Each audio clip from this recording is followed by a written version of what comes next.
Hi guys, welcome back to my channel. Today I wanted to do a bag review of the Monsieur Gabriel bucket bag.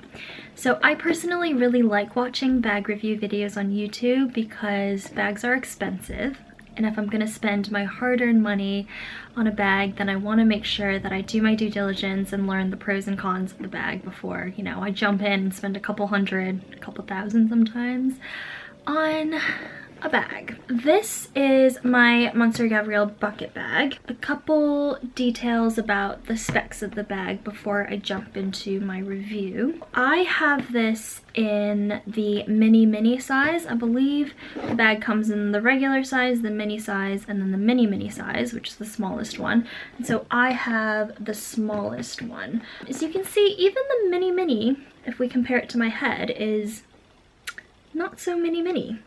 I have some photos of me wearing the bag on my fashion Instagram, which I'll link down below if you kind of want to see the bag hanging on the body, the way it would be styled. I also have this bag in the textured leather rather than the smooth vegetable tanned leather, I believe it's called. And the reason I got it in the textured leather is because I knew I would be wearing this bag every day, and I wanted something that was a bit more durable and scratch proof. Based on other videos that I've watched about the smooth leather, I've seen that the smooth leather can get scratched really easily and watermarked really easily. So for that reason, I got this in the textured leather, which has held up generally pretty well. I got this bag basically a year ago now. I got it in September 2017, and I got it off of Net-a-Porter, and the price that I paid for it was about £350 after tax and shipping. But yeah, those are the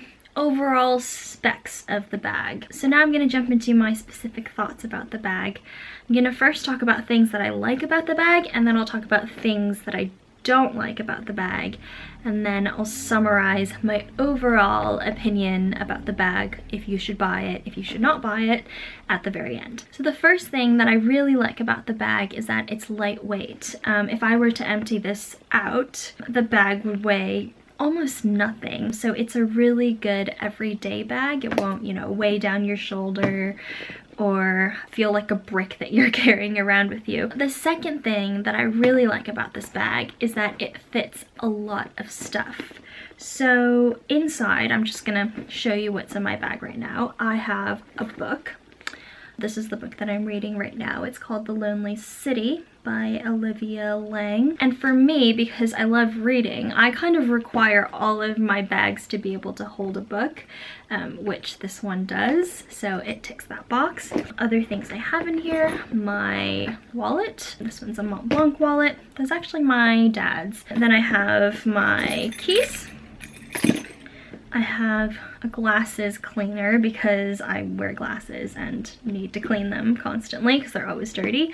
I've got this random Clean and Clear Persagel benzoyl peroxide 10% acne medication. I just like carrying this with me, I guess, because you know, sometimes spots can pop up throughout the day, and if I like put something on it, I feel like I'm kind of automatically zapping that zit before it gets really angry.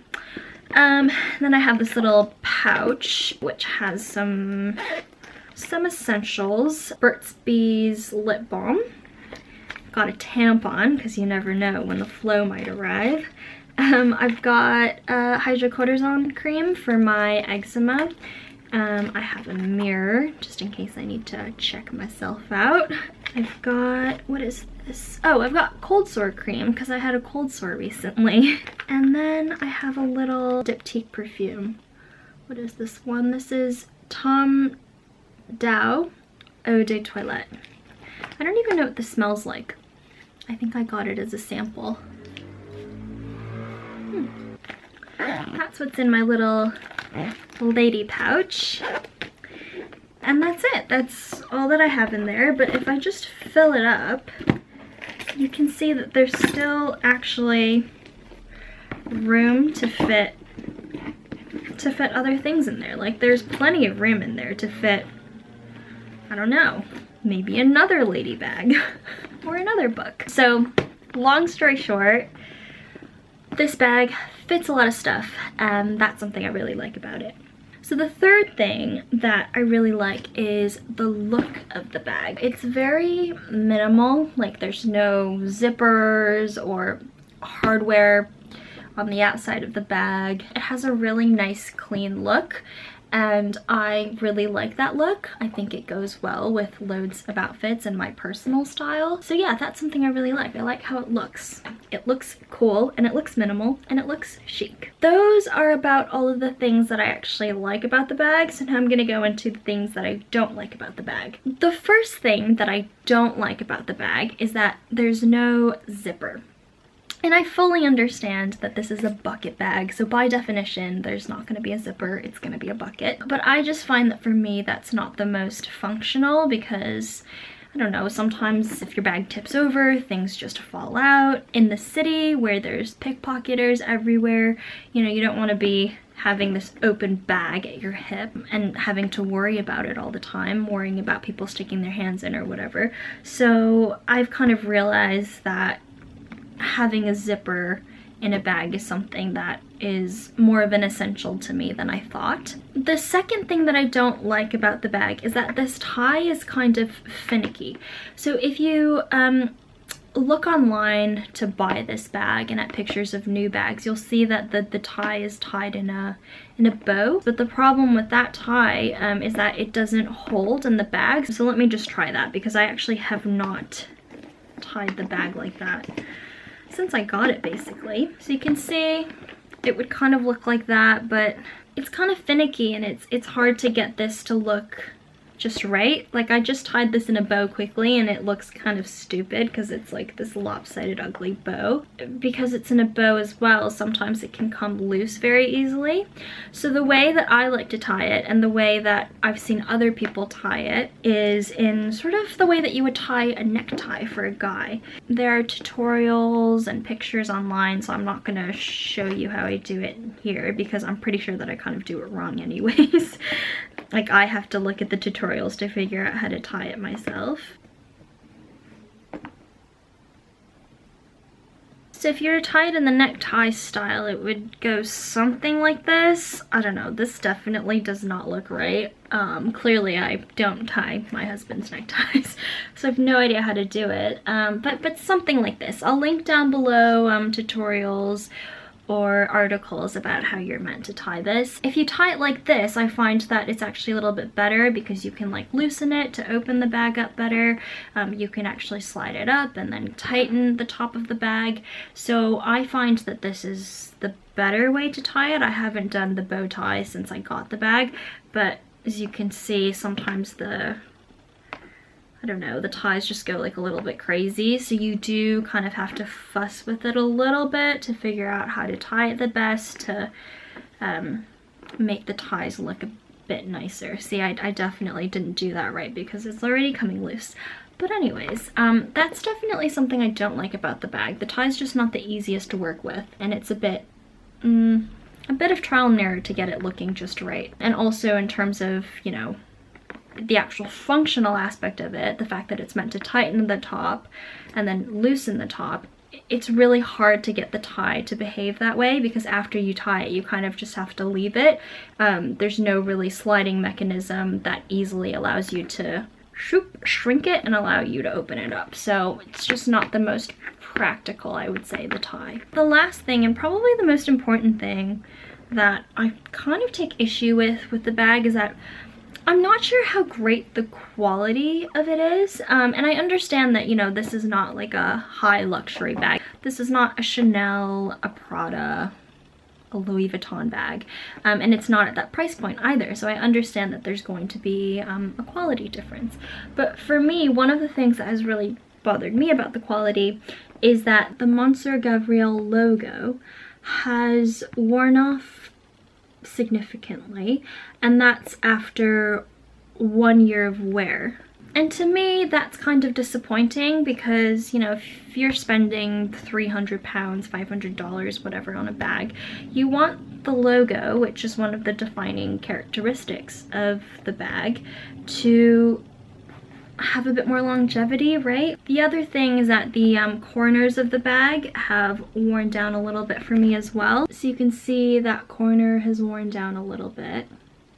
that doesn't bother me as much because it's true that this is my everyday bag, so it does get banged up quite a lot, you know, especially in London. And I think it's pretty inevitable that the corners are gonna start to get worn.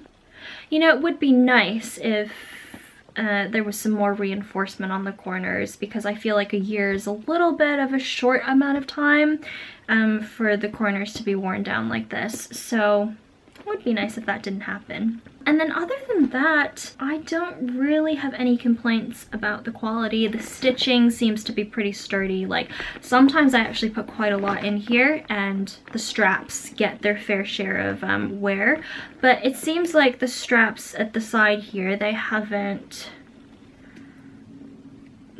pulled away or worn down at all. So the last thing I'll say about the bag in terms of quality is that I actually feel like the structure and shape of the bag has kept quite well. You can see that, you know, it still looks like a bucket. And the leather has softened up quite a bit, which I really like, because I think at the beginning the bag was really stiff, and that just makes it hard to, you know, grab things out of it and put things in it. So now that the leather has softened up, it does feel very, very nice. The one thing too that I did, which is like so silly, and if you guys have any tips on how to remove this, how to help me, please let me know. I had a ballpoint pen in there that was, you know, not retracted, or that was, you know, sticking out, and it's left pen marks all in the inside lining, which now makes me feel very sad. You can probably see that. So I need to figure out a way to try to remove those. I've seen like a hairspray trick online, which I might try, but if you guys have any tips, please let me know. So those are all of my thoughts on the bag. Overall, I would say that I would give this bag maybe a 3 out of 5, and most of the deductions are due to the practicalities and functionality of the bag. For me personally, living in a city and being on the go and wanting a bag that's very no fuss, I find that it's just really hard to accomplish without a zipper. That, I would say, is probably my biggest qualm with the bag. That and the quality of the bag, I think, could be better, you know, it could be better. Although I do understand that, you know, for 300 pounds, 350 pounds, that this is already a very stellar level of quality. But I think I would just give it a 3 out of 5. I'm not in love with the bag. I like how it looks, but it's not the most practical.